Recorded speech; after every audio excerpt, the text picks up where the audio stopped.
अस्सलामु अलैकुम दोस्तों, इजराइल और हमास की जंग अब एक खतरनाक पड़ाव में दाखिल होने वाली है, बल्कि एक घातक रास्ते पर वो निकल चुकी है, क्योंकि अब इजराइल और ईरान की जंग की शुरुआत लगभग हो चुकी है। कुछ दिन पहले इजराइल ने ईरान के दूतावास पर हमला किया था, जिसमें उसके 2 जनरल शहीद हुए थे, जिसके बाद ईरान ने बदला लेने की धमकी दी थी। इस हमले से पता चलता है कि ईरान सिर्फ रमजान और ईद होने का शायद इंतजार कर रहा था। जैसे ही ईद खत्म हुई, ईरान ने इजराइल पर सीधे सीधे हमला बोल दिया। सैकड़ों मिसाइल इजराइल पर गिरा दिए, जो एक तरह से इजराइल के लिए ऐलान जंग साबित हो सकता है। अब हालात यह है कि इजराइल और ईरान बिल्कुल आमने सामने आ गए हैं, क्योंकि सैकड़ों ईरानी मिसाइल इजरायली इलाकों में गिरने में कामयाब हो गए हैं।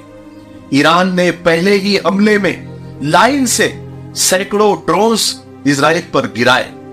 अगले हमले में क्रूज मिसाइल और बैलिस्टिक मिसाइल दाग दिए।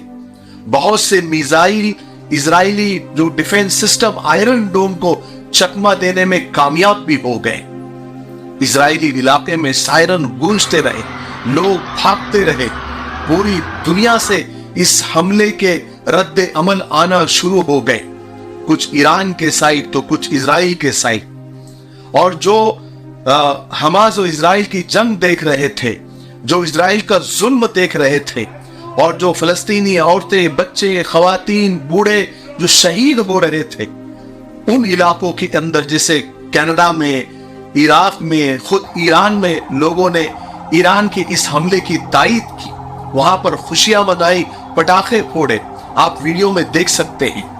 आप ये भी देख सकते हैं कि इजराइल में इस हमले से भगदड़ मच चुकी है। सायरन बज रहे, लोग अचानक इधर उधर भागने लगे, और शेल्टर जो उनके बने हुए जेर जमीन, वहां पर पनाह लेने के लिए लोग भागने लगे। और इस हमले का असर यह हुआ कि इजराइल के एयरपोर्ट पर सन्नाटा पसर गया।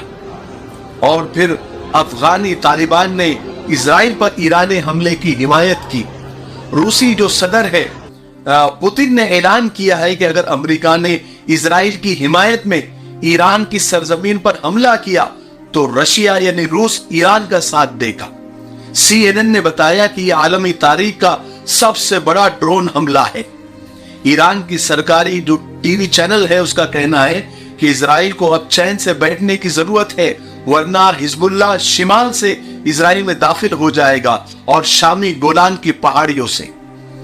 फिलहाल अमेरिकी सदर जो बाइडेन ने इजराइल के वजीर आजम नेतन्याहू को ईरान पर उसके जवाबी हमला न देने को का मशवरा दिया है, क्योंकि अमेरिका में इलेक्शन का जमाना शुरू होने वाला है।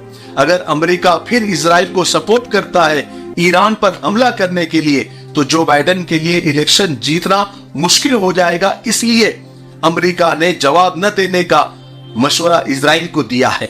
लेकिन इजराइल खामोश बैठने वालों में से तो बिल्कुल भी नहीं है, क्योंकि वो तो सनकी है, वो तो तबाही चाहता है, पूरी दुनिया की तबाही चाहता है। और ऑलरेडी वो कई महीनों से जंग की सनक में है। वो कोई ना कोई कदम जरूर उठाएगा। न इससे पहले उसने दुनिया की सुनी है, न अब वो सुनेगा।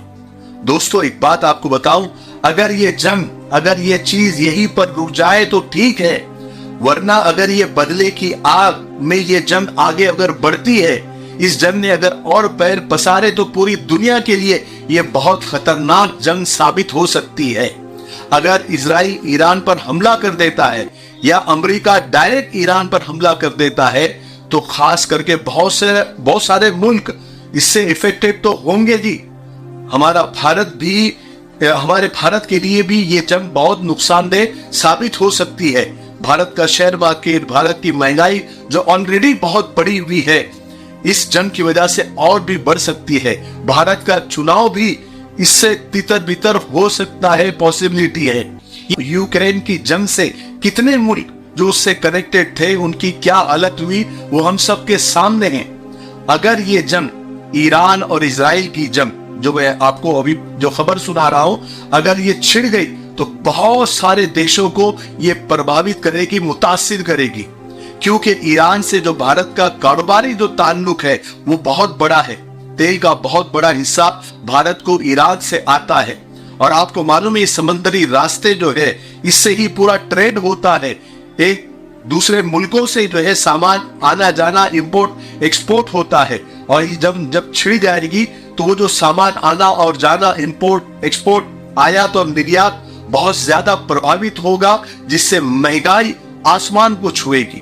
تو یہ خبر انٹرسٹنگ نہیں ہے، یہ بہت خطرناک خبر ہے۔ یہ مت سوچئے کہ تو اسرائیل اور ایران لڑیں گے، ہمارا اس سے کیا لینا دینا ہے۔ نہیں، آج کل معاملہ ایسا ہے کہ یہ ہم سارے ملک ایک دوسرے سے جڑے ہوئے ہیں، اور ہماری اپنی پرسنل زندگی بھی اس جنگ سے جڑی ہوئی ہے، کیونکہ اگر یہ دونوں ملک یعنی ایران اور اسرائیل لگ بھگ 45 سال سے ایک دوسرے کو دھمکیاں دے رہے تھے، یہ کہتا تھا کہ میں تجھے دیکھ لوں گا، یہ کہتا تھا کہ میں تجھے دیکھ لوں گا، اور اب حالت یہ ہو چکی ہے کہ دونوں بالکل آمنے سامنے آ کر کھڑے ہو گئے ہیں۔ اب اگر پوری دنیا مل کر ان کو روک دے اور یہ مان لے تو ہی اس میں سب کی بھلائی ہے۔ دیکھیے، جنگ کسی بھی مسئلے کا حل نہیں ہے، جنگ خود ایک مسئلہ ہے۔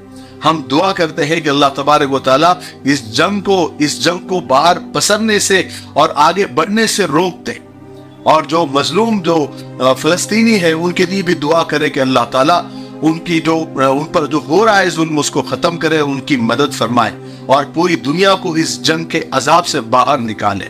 انشاءاللہ اس چینل پر آپ کو اب اسرائیل اور فلسطین اور ایران کے جو بھی اپڈیٹ آتی ہے وہ انشاءاللہ آپ کو تسلسل کے ساتھ ملتی رہے گی۔ اگر آپ نے چینل کو ہمارے سبسکرائب نہیں کیا ہے تو سبسکرائب ضرور کر لیجئے، ٹھیک ہے؟ مجھے امید ہے کہ آج کی ویڈیو سے آپ باخبر ہو گئے ہوں گے، بہت ساری نئی چیزیں آپ کو پتہ چلی ہوگی۔ تب تک میرے لیے، پوری امت کے لیے، پوری انسانیت، پوری مانوتا کے لیے، اور ہمارے پیارے ملک بھارت کے لیے، یہاں کی امن، شانتی، ترقی، انتی کے لیے، اور فلسطین کے مظلوموں کے لیے دعائیں کرتے رہے۔ السلام علیکم ورحمۃ اللہ وبرکاتہ۔